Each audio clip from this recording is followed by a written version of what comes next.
Sir आता तुम्हाला एक गोष्ट सांगतो, माडाचे अधिकार आम्ही आहेत नाही. ओके, आम्हाला आमच्या ग्राउंडचं शुभशोभीकरण दिसतंय आणि जेव्हा आम्हाला ग्राउंडचं शुभशोभीकरण दिसतंय आणि चांगलं दिसतंय, मग आम्ही कशाला आमदार साहेब तुकाराम कातेंना नाही सपोर्ट करायचा. आज आमच्या ग्राउंडला 10 वर्षापासून एक खडी दगड माती काहीच नव्हतं. आज तुम्ही अगर मागे बघा, इकडे इमारत आहे. ओके, आम्ही तरी पण सगळे मस्त पहिले ग्राउंड होतं, आज ती इमारत आहे. आज सगळं काय आहे, आज एक टर्फवरून बोलतात. ही टर्फची आहे ना, ही गोष्ट नाही आहे. ही गोष्ट हे काम थांबवायसाठी आहे. या ग्राउंडचं जे शुभशोभीकरण झालं ना, त्याचा थांबवायसाठी आहे. आम्ही नाही बोलून आम्ही सुभाषनगरचे सर्व पोरं सगळे जसं सातत्याने, तुम्हाला माहिती इकडे 10 ते 20 वेळा आमचे लाडके आमदार तुकाराम काते साहेब आलेत आणि आम्हाला विचारून सगळ्या पोरांना विचारून हे सगळं ग्राउंडचं काम केलंय. असं नाही की ह्याच्या पहिलं त्यांनी आम्हाला काय न सांगता या काय गुपित ठेवलं. ते 10 ते 15 वेळा आमच्याकडे आलेत. अरे बाबा तुम्हाला काय पाहिजे, हे पाहिजे, चला देतो. तुम्हाला काय पाहिजे, ते पाहिजे, देतो. जसं जसं मागणी आम्ही सुभाषनगरच्या मुलांनी आणि वैष्णव ग्रुपनी केली, तसं तसं आमच्या लाडक्या आमदार तुकाराम काते साहेबांनी आमच्यासाठी सगळं केलं. आणि आज जेव्हा सगळं आमच्यासाठी होतंय, तर काही 2-3 तत्व आहेत ज्यांना फक्त डोळ्यात खुपतंय. आणि अगर त्यांना खुपतंय, मग त्यांच्यासाठी हा ग्राउंड नाही ना, 2-3 लोकांसाठी हा सुभाषनगरचा ग्राउंड आहे. आणि इकडे कमर्शियल ऍक्टिव्हिटीज ही कुठलीच नाही होत आहे, तरी पण त्याला कमर्शियल होत आहे, अतिक्रमण होत आहे. फक्त गोष्ट हीच बोलायची आहे. आज सुभाषनगर सगळे पोरं काय बोलतात सगळ्यांना, प्लीज समर्थन द्या, प्लीज या आमच्यावर आणि प्लीज काहीतरी आमच्यासाठी करा.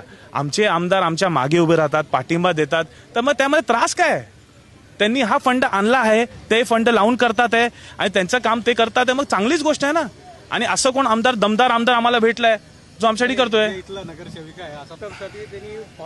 सर तेव्हा तुम्ही अगर टर्फचा विचार करतात ना, त्या मीटिंगमध्ये टर्फ सोडून बाकी सगळे वाद झालेले. ही गोष्ट फक्त टर्फची नाही आहे, ही या सुभाषनगरच्या अस्तित्वाची आहे. कारण की जे पण काय करतात आहे सुभाषनगरच्या अस्तित्वासाठी करतात आहेत. आमचं अस्तित्व संपवायला बघतात आहेत. इलेक्शनच्या टायमाला सुभाषनगरवर बिल्डिंग नाही हे बोलतात. अगर तुम्ही असं बोलाल बिल्डिंग रिडेव्हलपमेंटला गेले, बिल्डिंग नाही तर कसं चालणार सर.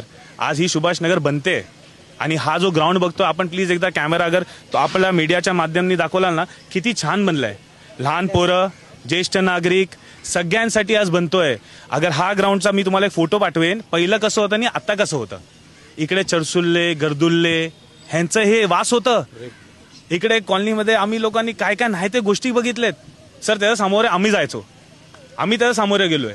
आणि अगर आम्ही अगर त्रासात आहे, मग आमच्यासाठी काय चांगलं होतं आम्ही समर्थन का नाही करणार. आज कॉलनीत कोणाची हिंमत नव्हते बाहेरून येऊन दारू पियाची, कॉलनीत कोणाची हिंमत नव्हती. इकडे आता गेट लागेल, सगळं होईल, खूप छान होणार आहे. आणि अगर ह्याचा पाठिंबा आम्ही ना देत म्हणजे आम्हाला डोकं नाही. त्यांनी आता म्हणलंय की आम्ही जे काय चांगलं आहे ते सुभाषनगरसाठी, पोरांसाठी, सगळ्यांसाठी आपण एकत्र येऊन करावे, हे त्यांचं म्हणणं आहे. आणि आम्ही तुमच्या मीडियाच्या माध्यमातून सांगतोय की आमचं ग्राउंड खूप चांगलं होत आहे. आम्ही सगळे एकदा थँक्यू तुकाराम काते साहेब बोलतो आणि एकदा जोरदार टाळ्या वाजवतो, आणि आमच्या आमदारांनी आमच्यासाठी केलंय. Thank you so much sir. Thank you.